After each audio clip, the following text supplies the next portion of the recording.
Every day, without even thinking about it, millions of people around the world reach for a match. It's a tiny stick, so simple and unassuming, yet it plays a crucial role in our daily lives. Whether it's in a bustling city or a quiet village, the humble match is always close at hand, ready to spark a flame at a moment's notice.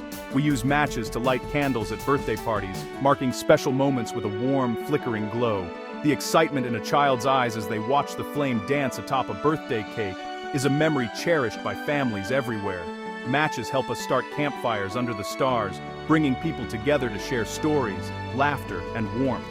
The simple act of striking a match can turn a chilly night into a cozy gathering, connecting us to nature and to each other. We rely on matches to light stoves for cooking meals, lanterns to brighten dark rooms, and even fireworks to celebrate special occasions.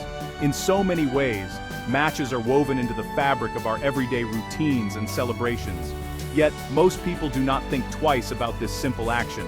It's become so automatic that we barely notice the small ritual of striking a match and watching it flare to life. It is just a quick flick, a sharp hiss, and then a small, bright flame. In that instant, we harness a force that was once the domain of myth and legend: fire, tamed and controlled in the palm of our hand. But behind this tiny stick lies a fascinating story of invention, danger, and profound change. The journey from primitive firemaking to the modern match is filled with ingenuity, risk, and even tragedy. Today, almost everyone has a box of matches somewhere in their home.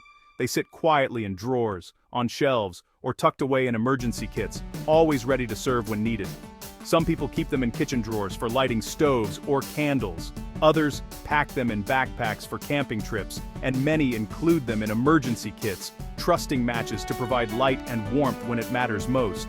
Matches are so common, so inexpensive, that it's easy to forget how special they truly are. We overlook their significance, taking for granted the convenience they bring to our lives. But life was once very different. Before matches, fire was precious and difficult to create. People spent hours rubbing sticks together or striking stones, hoping for a spark. Starting a fire was hard work, and keeping it alive was a daily challenge. The match is a small thing, but it changed the world. It made fire accessible to everyone, everywhere, at any time. With a single strike, anyone could summon light and warmth, transforming daily life. Matches made fire easy, safe, and cheap. They brought comfort and security to homes, and taught generations the importance of fire safety and responsibility. This is the story of how matches did that, how a simple invention revolutionized the way we live, cook, celebrate, and survive. It is also the story of the people who risked everything to bring matches to us: factory workers, inventors, and pioneers who faced danger and hardship so that we could enjoy the simple magic of a tiny stick that changed the world.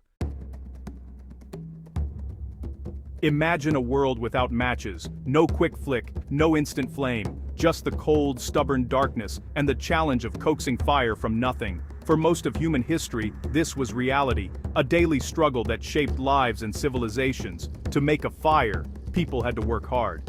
It wasn't just a chore, it was a test of patience, skill, and sometimes pure luck. Every attempt was a battle against the elements and time. They rubbed sticks together, hoping for a spark. The process was exhausting, requiring steady hands and endless determination. Sometimes, hours of effort produced nothing but sore arms and frustration. Sometimes, they used flint and steel to strike a tiny spark onto dry leaves. Even then, success was never guaranteed. The right materials, the right technique, and a bit of luck all had to come together. It could take hours to get a small flame.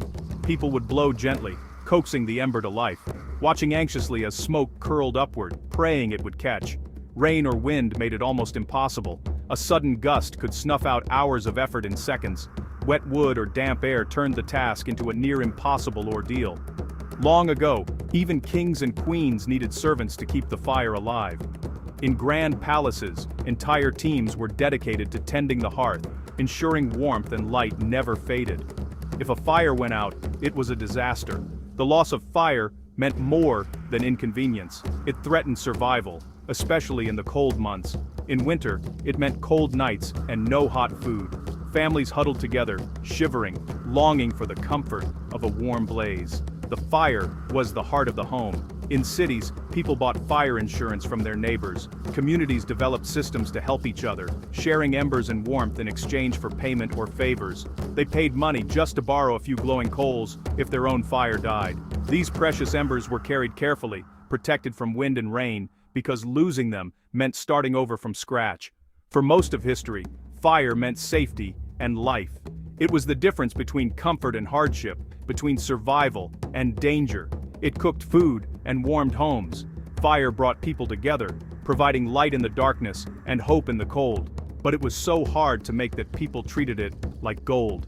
Every flame was precious, every ember guarded with care and respect. Every spark was a small miracle. The moment a tiny flame appeared, it was met with relief and joy, a triumph over nature's challenges. People dreamed of an easier way. Inventors tried many things, experimenting with new tools and ideas, hoping to make fire accessible to everyone. They made fire pistols and chemical matches. Some devices used dangerous chemicals, others relied on complicated mechanisms, but all aimed to make fire simpler and safer. None of these were cheap or safe. Many early inventions were unreliable, expensive, or even hazardous, causing burns or accidents. The world needed something better. The search for a simple, safe, and affordable way to create fire continued, a quest that would change everyday life forever. The dream of a simple and safe match, a way to create fire instantly and easily, had been around for centuries, but it was only in the early 1800s that this dream finally began to take shape. Factories buzzed with activity, and inventors across Europe raced to find a solution that would bring fire to every home, safely and conveniently. In 1826, a British pharmacist named John Walker made a breakthrough. Working in his small laboratory, surrounded by bottles and powders, Walker invented the first friction match, a simple stick that could ignite with a single stroke.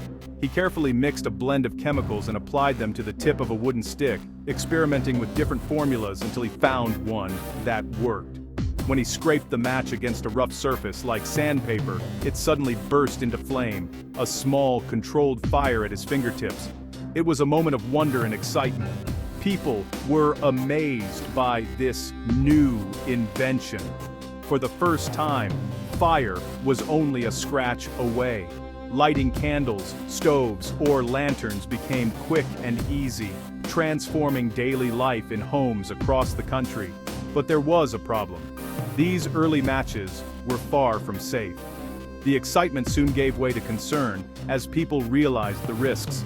The matches often exploded unexpectedly or released clouds of poisonous fumes, making them dangerous to use, especially for children and the elderly. Many of these matches used a chemical called white phosphorus, which was highly toxic and extremely flammable.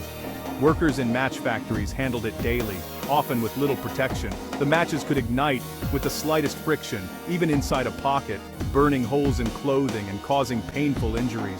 Sometimes, entire boxes of matches would catch fire by accident, turning a simple matchbox into a dangerous hazard. Some matches even burst into flame while still inside their boxes. Children suffered burns, and house fires became more common, leaving families devastated and homes destroyed. Despite these dangers, people kept buying matches. The convenience of instant fire was simply too tempting, and the demand only grew as matches became a part of everyday life.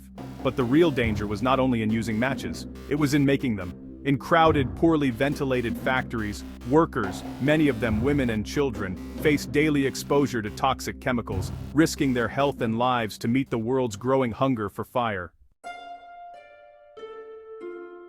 Match factories became busy places. Workers, many of them young women and children, sat at long tables. Their job was to dip sticks into white phosphorus. The smell filled the air, the pay was low, and the hours were long. Soon a terrible sickness appeared. It was called phossy jaw.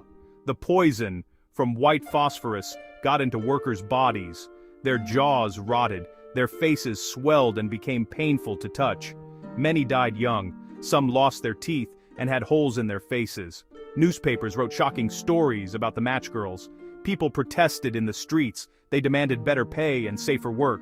But factories needed white phosphorus to make matches cheap and easy to light. For years, nothing changed. The cost of fire was high. It was paid in health and lives. Something had to be done. In Sweden, an inventor named Gustav Erik Pasch had an idea. He saw that the real danger came from white phosphorus on the match tip. What if the chemicals were kept apart? Pasch tried a new way. He put a safe version of phosphorus called red phosphorus on the side of the box. Only when the match was struck on the box did it light. This was the birth of the safety match. Now, matches would not light by accident. They were safer to use and make. Pasch's idea was simple, but it changed everything. At first, making these safety matches was slow and costly, but the idea was good. Other inventors saw the promise. Soon the safety match began to spread. Gustav Erik Pasch did not become rich. He died before his invention became famous, but his idea saved lives. After Pasch, two brothers in Sweden, Johan and Carl Lundström, took up the challenge. They worked in the small town of Jönköping. They improved Pasch's match and designed machines to make them faster and cheaper. They made the matchbox with a special strip for striking. Johan was the thinker. Carl was the businessman. Together they built a match factory that soon became famous all over Europe. They sent samples of their safety matches to world fairs. People everywhere wanted them. The safety match was now ready for the world. The brothers' matches were easy to use, safe to carry, and much less dangerous for workers. Other companies copied their idea, but the Lundströms led the way. The market exploded. Matches became a daily part of life. The world was never the same. Thanks to the Lundström brothers, Sweden became famous for matches. Factories grew in towns like Jönköping and Tidaholm. People called Sweden the land of matches. Swedish matches were exported everywhere, in Europe, America, and Asia. The red matchbox became a symbol of safety and quality.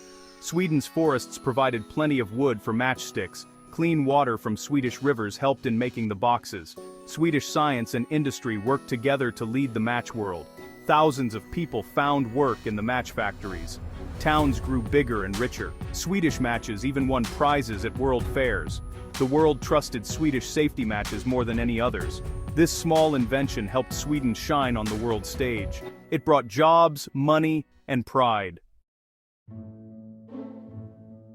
In the 1900s, a Swedish businessman named Ivar Kreuger saw a chance to build a match empire. He borrowed money and bought up match factories across Europe, Asia, and America. He became known as the Match King. His company made most of the world's matches. Kreuger was smart and bold. He sold matches to many countries, sometimes lending them money if they agreed to buy only his matches. His deals were risky, but for a time, he made millions. People trusted him. He seemed to have the golden touch. But Kreuger's empire was built on risky loans. In 1932, his business collapsed. He died suddenly, and many people lost their savings. Yet, for a time, matches were at the heart of a global empire. They were big business, and Kreuger had made them famous once again. Today, most people barely notice matches. Many use lighters, electric stoves, or push-button igniters, but the humble match is still here. It is cheap, simple, and always ready. It is a tool for emergencies, adventures, and everyday life. The story of the match is more than a tale of inventors and factories. It is a story of hope, risk, and change. Matches made fire safe, fast, and easy. They helped people cook, travel, and survive. They made the world brighter. We may not think about matches much, but every time we strike one, we touch a piece of history. That tiny spark once changed the world.